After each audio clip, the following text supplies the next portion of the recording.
Tuesdays were expected. Not exciting, not dreaded, just expected. At 4:30 p.m. every Tuesday, without fail, my phone would ring. I always made sure I was home before then. Call me old-fashioned, but I still don't like the idea of talking on the phone outside the house. It feels too public, too exposed. So Tuesdays became a ritual. I'd boil water at 4:15, steep my chamomile, add 1 spoon of honey, then sit by the kitchen window, waiting for the phone to ring.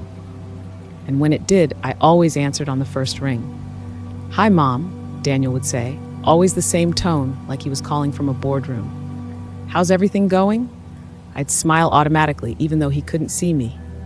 "Oh, just fine, sweetheart. The garden's holding up. I finally got the hummingbird feeder refilled." He'd respond with a nice, or that's good, or occasionally, "Still seeing cardinals?" They were polite calls, never long. 7 to 10 minutes, max. He'd ask about my watercolor class, which I knew he didn't really care about. I'd ask about his kids, my grandchildren, who, judging by the vague answers, rarely asked about me. Sometimes he'd say things like, "Emily's playing cello now," or "Nate just got his learner's permit." And I'd say, "Oh, how wonderful," even though I hadn't seen either of them in nearly a year. That's how these conversations went, a slow exchange of words that filled the silence without ever truly connecting. And yet, I cherished them, because even a cold voice on the other end of the line is better than silence. Because even being remembered out of obligation is still being remembered. I used to tell myself it was just the way life worked, that children grow up, get busy, make families of their own, that I shouldn't expect more. But deep down, and I only admit this to myself in the quietest moments, I missed being needed. I missed being seen, not as someone to manage or to check in on, but as someone to cherish. Paul used to say that Daniel was a good boy, just distracted. He said it after Daniel forgot their anniversary dinner one year. Said it again when Daniel skipped Christmas the first time to go skiing with Clara's parents. He's a good boy, just distracted. I held on to that sentence like it was a lifeline, still do some days. And maybe that's why, even as the calls grew shorter, even as his tone grew more detached, even as his "love you, Mom" at the end felt more like a signature than a feeling, I kept showing up for them. Tuesdays at 4:30 every single week. I made myself available. I kept my stories brief. I never complained, because I didn't want to scare him off. Because I thought maybe, just maybe, if I stayed easy, he'd stay calling. But what I didn't realize, what I never imagined, was that one of those Tuesdays, Daniel would forget to hang up, and what I would hear would change everything. Tuesdays were expected. Not exciting, not dreaded, just expected. At 4:30 p.m. every Tuesday, without fail, my phone would ring. I always made sure I was home before then. Call me old-fashioned, but I still don't like the idea of talking on the phone outside the house. It feels too public, too exposed. So Tuesdays became a ritual. I'd boil water at 4:15, steep my chamomile, add 1 spoon of honey, then sit by the kitchen window, waiting for the phone to ring. And when it did, I always answered on the first ring. "Hi, Mom," Daniel would say, always the same tone, like he was calling from a boardroom. "How's everything going?" I'd smile automatically, even though he couldn't see me. "Oh, just fine, sweetheart. The garden's holding up. I finally got the hummingbird feeder refilled." He'd respond with a nice, or that's good, or occasionally, "Still seeing cardinals?" They were polite calls, never long. 7 to 10 minutes, max. He'd ask about my watercolor class, which I knew he didn't really care about. I'd ask about his kids, my grandchildren, who, judging by the vague answers, rarely asked about me. Sometimes he'd say things like, "Emily's playing cello now," or "Nate just got his learner's permit." And I'd say, "Oh, how wonderful," even though I hadn't seen either of them in nearly a year. That's how these conversations went, a slow exchange of words that filled the silence without ever truly connecting. And yet, I cherished them, because even a cold voice on the other end of the line is better than silence. Because even being remembered out of obligation is still being remembered. I used to tell myself it was just the way life worked, that children grow up, get busy, make families of their own, that I shouldn't expect more. But deep down, and I only admit this to myself in the quietest moments, I missed being needed. I missed being seen, not as someone to manage or to check in on, but as someone to cherish. Paul used to say that Daniel was a good boy, just distracted. He said it after Daniel forgot their anniversary dinner one year. Said it again when Daniel skipped Christmas the first time to go skiing with Clara's parents. He's a good boy, just distracted. I held on to that sentence like it was a lifeline. Still do some days. And maybe that's why, even as the calls grew shorter, even as his tone grew more detached, even as his "love you, Mom" at the end felt more like a signature than a feeling, I kept showing up for them. Tuesdays at 4:30 every single week. I made myself available. I kept my stories brief. I never complained because I didn't want to scare him off. Because I thought maybe, just maybe, if I stayed easy, he'd stay calling. But what I didn't realize, what I never imagined, was that one of those Tuesdays, Daniel would forget to hang up, and what I would hear would change everything.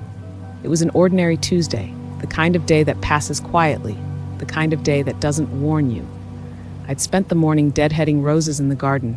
The sun was gentle, the breeze smelled like soil and lavender. I remember that because later it would feel like a dream, the calm before the storm. At 4:30, right on time, the phone rang. I answered with my usual cheer. "Hello, Daniel." "Hey, Mom, how's everything today?" Same script, same tone. I told him about the new squirrel that had taken a liking to my bird bath. He half laughed, said something about pest control. I asked how Emily's cello recital had gone. "Fine, yeah, she did well. I think there's a video, I'll send it to you." He wouldn't, but I nodded anyway.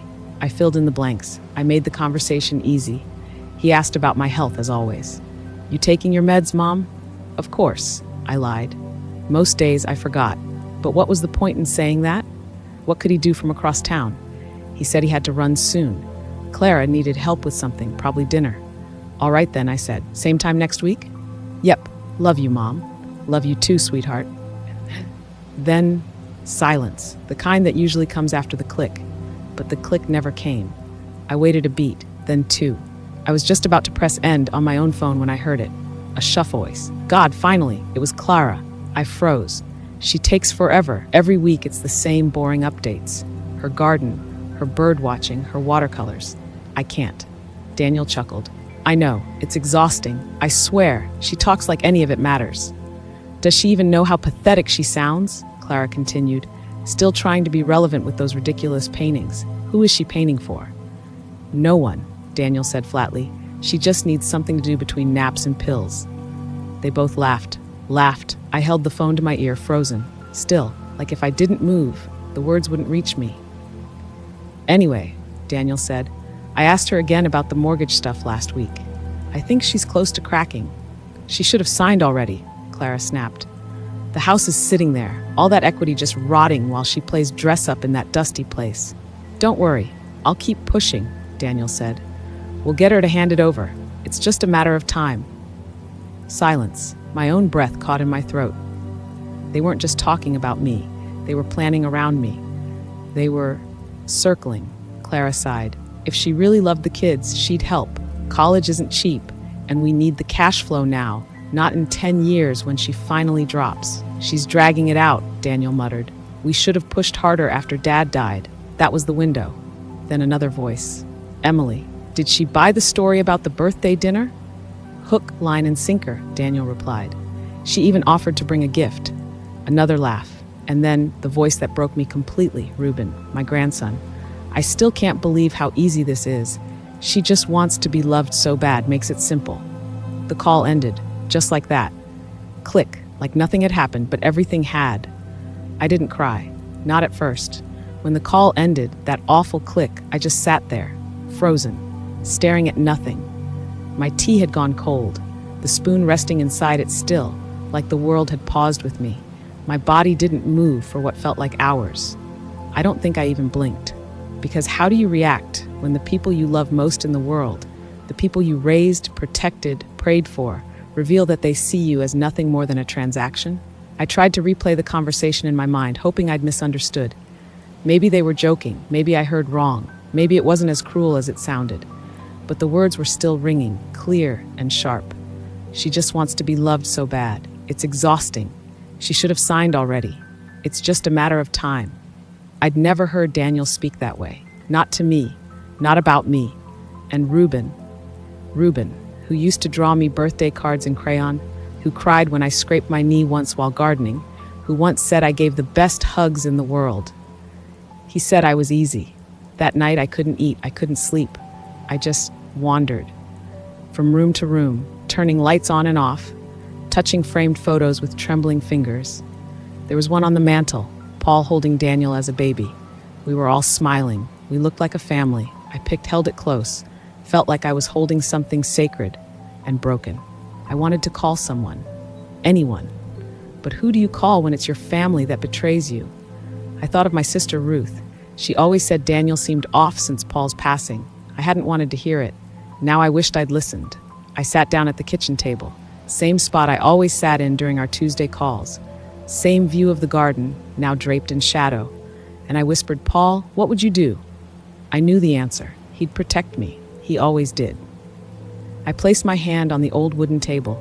The wood was worn smooth by years of elbows and coffee mugs, bills and birthday cakes, laughter and grief. And suddenly the tears came, not loud, not dramatic, just slow, steady rivers down my cheeks. Not because I'd lost my family, but because I finally understood I never truly had them to begin with, at least not the way I believed. And that is a very specific kind of grief, to realize that the love you gave was never returned in the form you needed.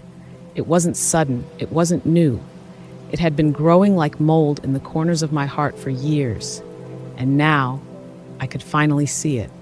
That night, I didn't sleep in my bed. I fell asleep in the chair by the window, wrapped in a blanket Paul had once used when he was sick. As I drifted off, I made a quiet promise to myself: they will not take another piece of me.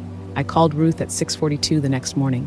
She picked up on the second ring, like she always did, always early, always sharp, still using a landline, still trusting it more than those little glass rectangles. "Eleanor?" she said, her voice instantly alert. "Is everything all right?" And I broke. Not sobbing, not wailing, but I broke in the quiet way women like us do, with a trembling breath and the silence that follows it. "I heard them, Ruth," I said. She didn't ask who. She didn't need to. "I'm coming over." 40 minutes later, she was standing in my kitchen, wool coat still buttoned, hair perfectly set, holding a box of lemon scones and 2 coffees. She set them down on the counter like we were just having our regular Wednesday morning chat. But her eyes were steel. "Tell me everything," she said. So I did. Every word, every sentence I overheard. The laughter, the cruelty, the plan to manipulate me, the mortgage, the money, the false birthday dinner. She listened without interrupting. Only once did she clench her jaw when I told her what Daniel said about my paintings. She talks like any of it matters. That made her furious. "Your paintings are beautiful," she said sharply. "And even if they weren't, it matters because you matter." We sat at the table. I still hadn't moved the tea from the night before. It sat cold beside the salt shaker like a relic from another life. "I don't know what to do," I admitted.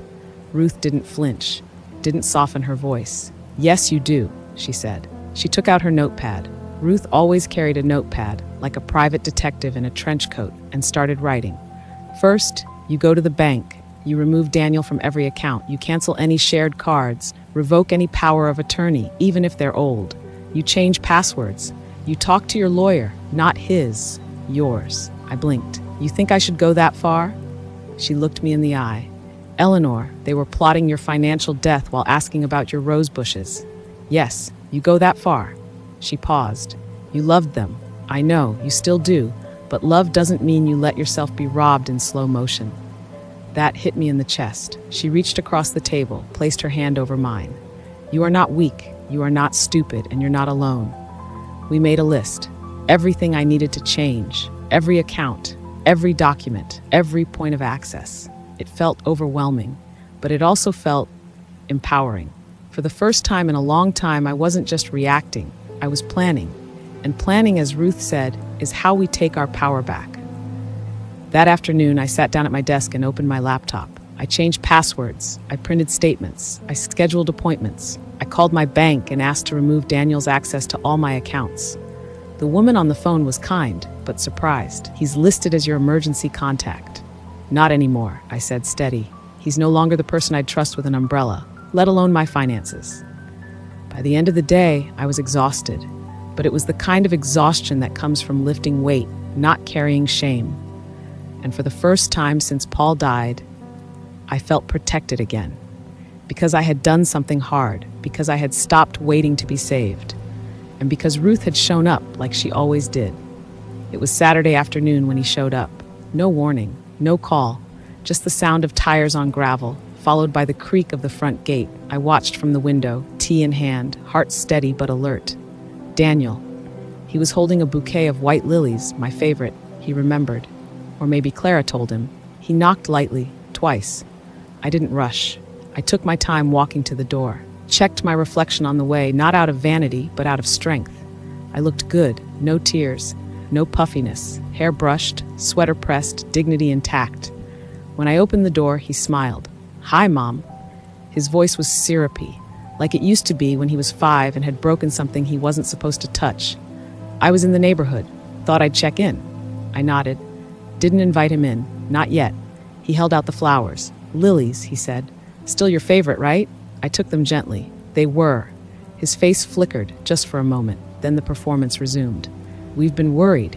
You didn't pick up on Tuesday. You changed your number. Clara's been trying to reach you. Emily, too." "I know." He looked past me into the house. "May I come in?" I considered it, then stepped aside.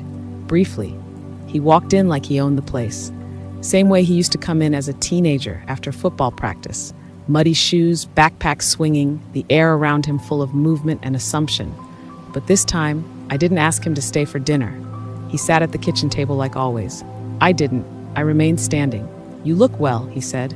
"I am," I replied. "Surprisingly well, considering." He blinked. "Considering what?" I tilted my head. "You didn't hang up, Daniel." Silence. That day, the birthday dinner, the call, you forgot to press the button. I watched his throat tighten, watched his fingers clench slightly on the edge of the table. "Mom, you misunderstood." There it was, the first lie. I smiled. "Did I? So you didn't say I was pathetic? You didn't call my paintings pointless? You didn't say I was weak? That I just wanted to be loved so bad it made it easy?" He swallowed hard. That wasn't serious. We were venting, joking. You know how families talk when they're stressed." "No," I said. "I don't, because I've never spoken about you like that. Not once. Not to Ruth. Not to Paul. Not to anyone." He stood now, hands out in a calming gesture. "Mom, you're taking this the wrong way. We're family. We love you. We were just concerned about your well-being, about your financial future." "That's funny," I said, because what I heard sounded a lot more like a strategy than concern. "You're blowing this out of proportion." He was getting defensive now. The performance was cracking. "You wanted me to sign over my house," I said, voice calm, clear. "To reverse mortgage it so you could use the money. You planned to move me into a facility, not because I needed it, but because you didn't want to wait." His face hardened. "That's not fair." I nodded slowly. "No, what's not fair is raising a son, pouring every ounce of my love into him, and hearing him laugh about bleeding me dry." We stood there in silence for a long time. The lilies lay between us on the table, starting to wilt. Finally, he spoke again. "What do you want from me?" His tone was clipped now, defensive. I met his eyes. "Nothing." His mouth opened, confused. "Nothing? Not your apologies, not your flowers, not your explanations." I stepped closer. I wanted love. I wanted honesty. But I finally accepted, you're not capable of giving that. So now, I want peace, and I'll have it, with or without your blessing. He stared at me, like he was looking at someone he no longer recognized. Maybe he wasn't. Because for the first time in my life with him, I wasn't asking. I was done. "You can go now, Daniel. You're really doing this? I already did." He left the lilies behind, didn't look back. And I locked the door behind him. I sat across from a woman named Margaret Chen, a state attorney. Her office was quiet, filled with soft leather chairs and the scent of old books. There was a painting behind her desk, a winter landscape, bleak and beautiful, and I remember thinking it looked exactly how I had felt for the last few months. Frozen, stripped bare, but somehow still standing. She offered me tea. I declined. "I want to change everything," I said. Margaret nodded, already pulling out a legal pad. "Walk me through what's changed since your last will." "Everything," I repeated, and I meant it. I no longer wanted Daniel listed as my executor.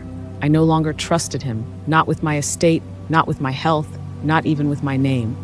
I explained the situation. Not every word of what I'd overheard, but enough. She didn't flinch. She'd heard stories like mine before. Too many. Unfortunately, she said gently, financial elder abuse by family is more common than most people realize. She asked if I had someone I could trust as a new point of contact. Someone not Daniel. Not Clara. I smiled. My sister, Ruth. She smiled too. Sisters are underrated. I'll need her signature, but we can name her both executor and healthcare proxy. We went through every detail. The will, the living trust, the power of attorney, the advance directive.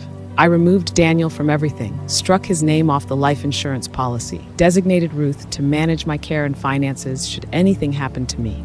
We added layers of protection around my accounts, my property, my medical decisions, everything. It felt like armor, paper armor, legal armor, but armor nonetheless.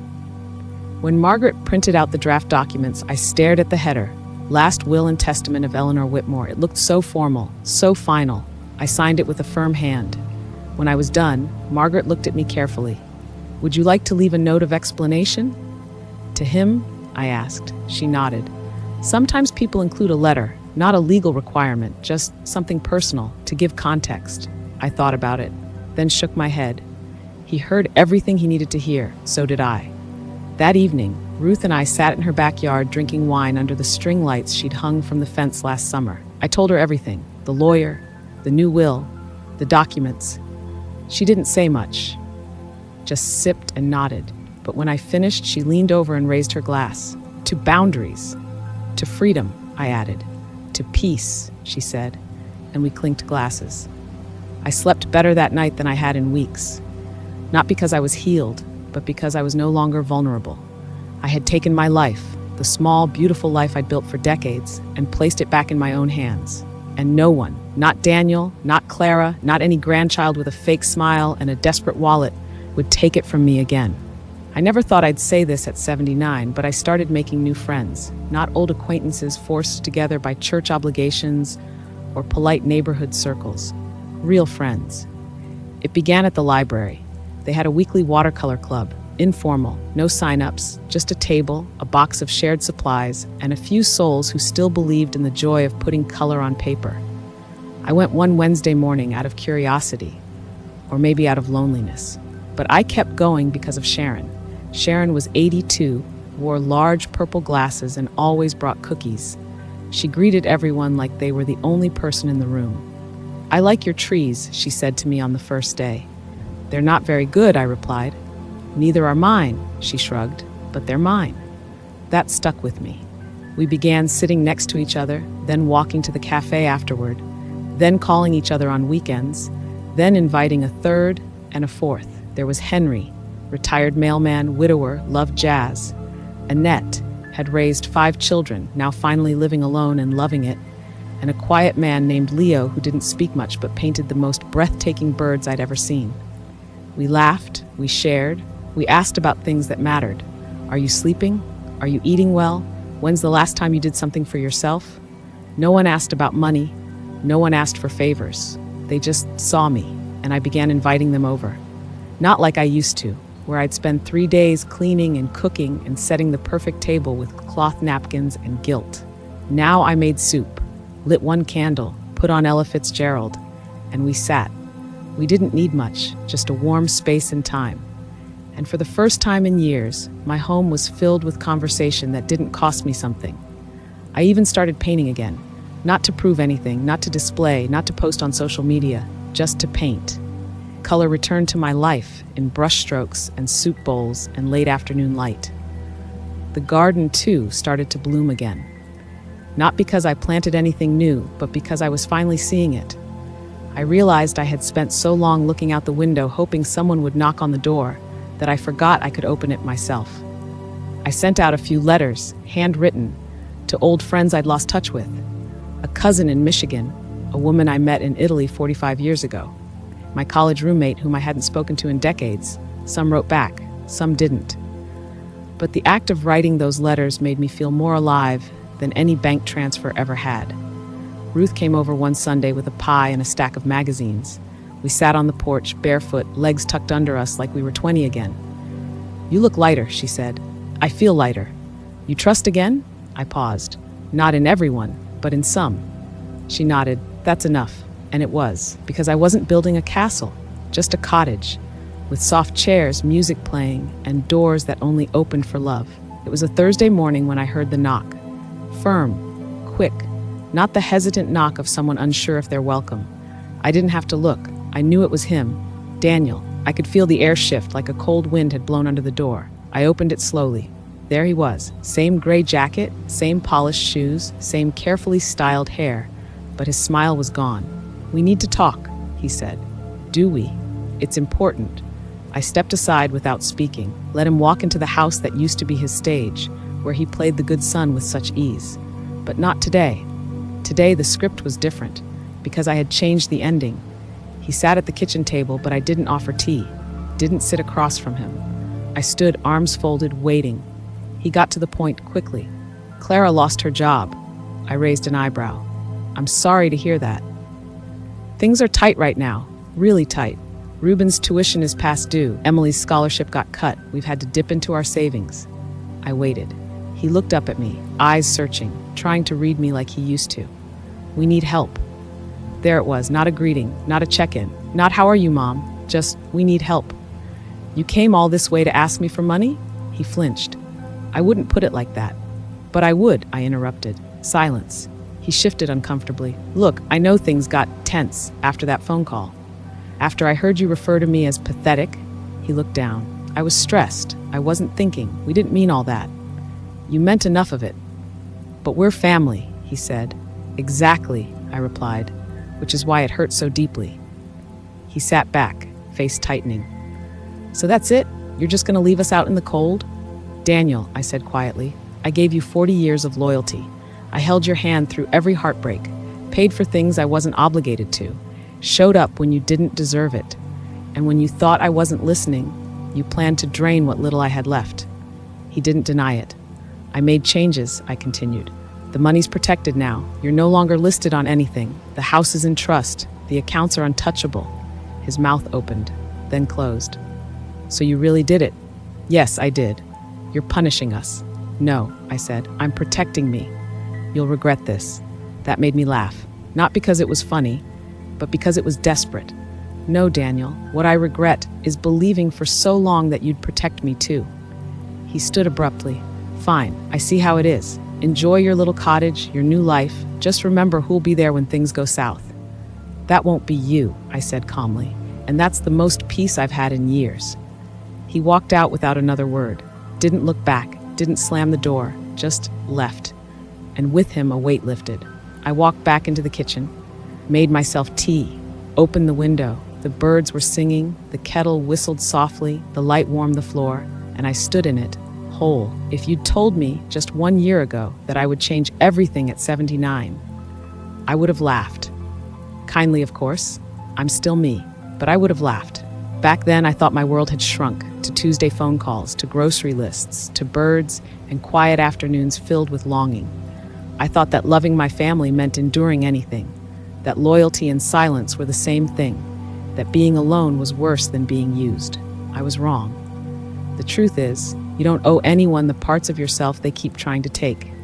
Not your energy, not your peace, not your money, not your time, and most certainly not your forgiveness if they haven't earned it. I used to think being a mother meant giving endlessly. Now I know it also means teaching. And sometimes the hardest lesson you can teach your child is that you won't let them hurt you again. What I've learned is this: you are never too old to choose yourself. You are never too late to protect your name, and you are never too far gone to begin again. I don't know if Daniel will ever understand what he did, or if he'll care, but I've stopped waiting for that, because healing doesn't mean fixing others, it means reclaiming yourself. Today, my life is small, but it is mine. It's filled with music, with laughter, with paint and pages, and women who speak truth over tea. It's filled with moments of light that I never saw when I was buried in guilt and shame. And it's filled with love, not from those who demand it, but from those who offer it freely. If you're listening to this, if you've ever felt manipulated, dismissed, discarded, hear me now. Your worth is not defined by how much you give to people who only take. You are allowed to say no, You are allowed to stop answering the phone. You are allowed to protect your future, even if it means letting go of your past. You are not cruel for building a boundary. You are not cold for cutting off abuse. You are not broken for needing space to breathe. You are wise, you are worthy, and you are just getting started.